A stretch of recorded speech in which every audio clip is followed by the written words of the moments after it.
माननीय प्रधानमंत्री श्री नरेंद्र मोदी जी के नेतृत्व में 2014 में जब हम लोग पहली बार सरकार में आए थे, उसी समय उन्होंने नारा दिया था सबका साथ सबका विकास, फिर सबका विश्वास, फिर सबका प्रयास। और वर्तमान का जो नारा है उनका कि हमारे देश में 4 जातियां हैं।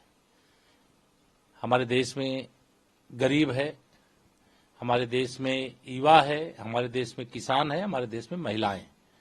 इन चारों वर्गों के लिए जिस शानदार ढंग से सरकार ने काम किया है, मैं उसका स्वागत करता हूं। महिला सशक्तिकरण के लिए नए संसद भवन में जिस प्रकार से नारी शक्ति बंधन अधिनियम 2023 लाने का काम किया गया, जिस प्रकार से आज के बजट में 2 करोड़ को बढ़ा करके 3 करोड़ हमारी जो दीदियां हैं उनको लखपति दीदी बनाने की घोषणा की गई है बजट में, जिस प्रकार से समाज के विभिन्न क्षेत्रों में विशेष तौर से अर्थव्यवस्था को मजबूती देने की दिशा में, किसानों की आमदनी बढ़ाने की दिशा में और उनकी लागत को घटाने की दिशा में जो शानदार काम किए जा रहे हैं। अभी तो बजट का चल ही रहा है, लेकिन बहुत शानदार बजट है, मैं इसका स्वागत करता हूं।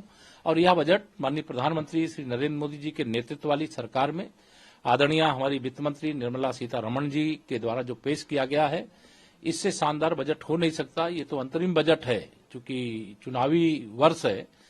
इसके बाद भी इस बजट में जितनी राहत, जैसे 1 करोड़ घरों को 300 यूनिट बिजली फ्री देने का ऐलान किया गया है, तो ये सब अपने आप में बहुत बड़े बड़े कदम हैं और ऐसे कदम का देश स्वागत कर रहा है, दुनिया स्वागत कर रही है और गरीब भी स्वागत कर रहा है, किसान भी स्वागत कर रहा है, नौजवान भी स्वागत कर रहा है, महिलाएं भी स्वागत कर रही है। देखिए, आत्मनिर्भर भारत आदरणीय प्रधानमंत्री जी का संकल्प है और विकसित भारत बनाने के लिए 2047 तक का लक्ष्य आदरणीय प्रधानमंत्री जी ने पहले ही ऐलान किया है और आज उसे आदरणीय वित्त मंत्री जी ने दोहराया है, उसका भी मैं स्वागत करता हूं। और एफडीआई के बारे में जो उन्होंने व्याख्या की है वो सच है।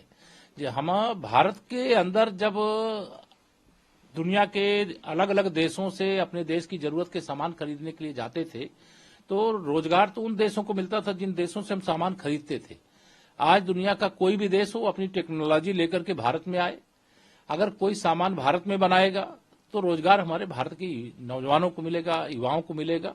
इसलिए आत्मनिर्भर भारत की दिशा में, विकसित भारत की दिशा में, गरीब कल्याण यानी देश का कल्याण की भावना में यह बजट स्वागत योग्य है। मैं इस बजट से बहुत समझता हूं कि सभी पक्षों का ध्यान रखा गया है, सभी वर्गों का ध्यान रखा गया है और वह भी अंतरिम बजट के अंदर, तो ये अपने आप में बड़ी बात है। जी, हमसे जुड़े रहने के लिए हमारे YouTube चैनल को सब्सक्राइब करें और नई वीडियो की नोटिफिकेशन के लिए बेल आइकॉन को दबाएं।